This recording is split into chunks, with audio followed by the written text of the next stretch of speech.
Bungie just posted This Week in Destiny for June 29th, 2023. In this news update, we get clarification on what the heck is happening with the servers. Bungie explains some of the issues and how they're going to address them over the coming seasons to keep Destiny 2 stable for the long run. Next to that, part of the Bungie Day celebrations will include Fishing Week, which gives double exotics next week for fishing, and Prime drops are being extended. Welcome Guardians, let's dive right in.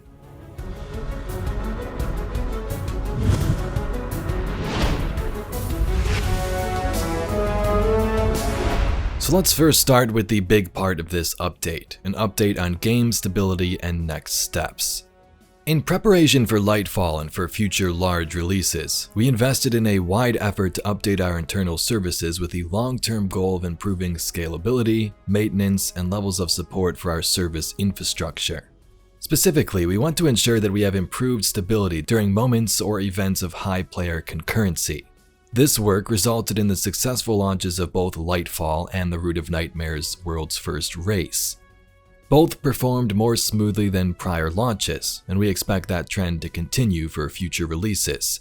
However, we've identified several issues with those changes that we are working to correct.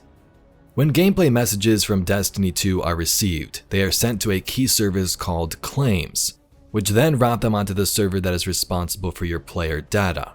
This is an essential service for keeping the client and server in sync during every moment of gameplay. As you can imagine, this means Claims handles a tremendous amount of volume, routing every single kill, orb, or unit of glimmer in Destiny 2 to the correct recipient. Ahead of Lightfall's launch, a few improvements were made to the Claims service. We made updates to some of its underlying communication technology and made changes that allowed Claims to scale out to more servers so that during gameplay moments or events of high concurrency, the service could make use of those extra resources and avoid getting bogged down. While the updates achieved our scale goals, we discovered issues around the service's error recovery functionality.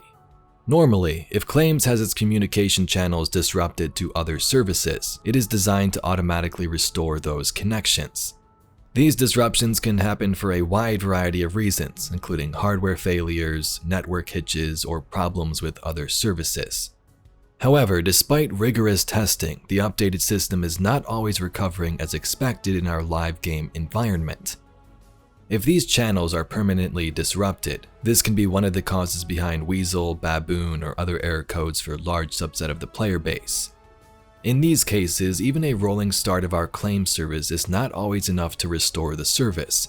Instead, a full restart of our Destiny 2 services must be performed to restore the claim system, which we are rapidly working to correct.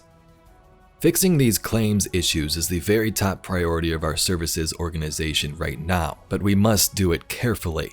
Done incorrectly, we could unintentionally make stability for players worse or create new issues. This is not a process that can happen overnight, and we must make sure that as we make these fixes, we guarantee that your gameplay messages get routed reliably so that your Destiny 2 experience remains smooth and stable.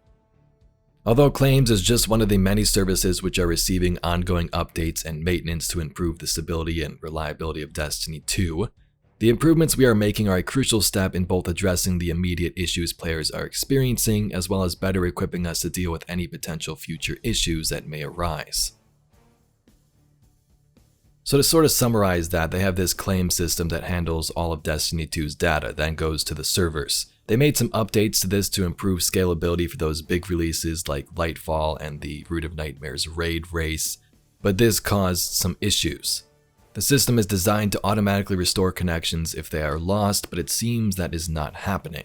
Because of this issue, Bungie can't just restart the claim system, they've been having to restart the entire Destiny 2 services. They are working to fix this and other issues, but they say this is a process that cannot happen overnight. All these players are going to be mad about connection issues, but most people don't know how game development works, and I'm sure they've been trying to fix this for months. To give everybody a more clear understanding of what the next steps are, here's what they lay out for a roadmap. They're going to continue to make improvements to their production and deployment process to reduce the risk of disruptions for players while reducing the maintenance and deployment downtime windows. They will constantly improve the response procedures for incident recovery to bring Destiny 2 back online as quickly as possible when incidents do occur. This work has been ongoing and will continue throughout the timeline. Mid-Season 21, Bungie will make targeted improvements to their logging and alert systems, allowing them to diagnose issues more quickly with claims and related systems. Season 22's launch. Bungie will be deploying a large set of improvements meant to improve the self-healing ability of claims and reduce the odds of them needing to bring Destiny 2 temporarily offline when issues occur. Most of this has to do with the claim system, so you can pause and read these smaller bullet points, but there are some bigger ones I'll read right now. They say we're also deploying improvements that will help us make Destiny 2 services even more robust in the future. This includes added improved support for targeting chaos testing against their services, allowing them to better simulate different failure modes for the services themselves. And for Season 23's launch, based on the results of Update 7.2.0 and the others, they will be targeting deeper and broader architectural improvements to improve the service stability and rapid recovery of Destiny 2, which will include a range of additional improvements. So it's nice to finally get some answers about all these server issues, and you can read more about that if you'd like from this week's This Week in Destiny. Next up, if you're feeling lucky, next week is the Exotic Fish Week. Starting at reset on Tuesday as part of the Bungie Day celebrations, Bungie will have a new fishing perk called Lucky Week. For 1 week on Nessus, the EDZ, and Throne World, you'll have a bonus that doubles the exotic fish catch rate. So if you need to finish up a triumph or get ready for that exotic quest, make sure you jump back into the game next week and head to any of those fishing locations. Lastly, we have the Bungie Day Giving Festival Community Emblem Competition. The support shown to the Bungie Foundation over the years and the desire to do good in the world is emblematic of the true nature and spirit of this amazing community. With this in mind, they say they want to do their part to give back a bit and celebrate the community roots on Bungie Day in July. Over the years, they've been inspired so much by the incredibly talented fan art they've seen created, and they want to give the opportunity to you to have that talent enshrined in the game. One winning design will become a featured emblem during a future charity campaign. So if you're interested in having your art become an emblem in Destiny 2, you can submit your designs on Twitter. Here's all the information you need for that submission. Besides that, that's the bulk of the news from the update. They show the Witness Origin cutscene and also talk about Prime Gaming rewards being extended through July 19th. Anyway, Guardians, if you'd like to see some more Destiny news, lore, and mysteries just like this video, please be sure to subscribe to the channel. Thanks for watching, and I'll catch you all in the next video.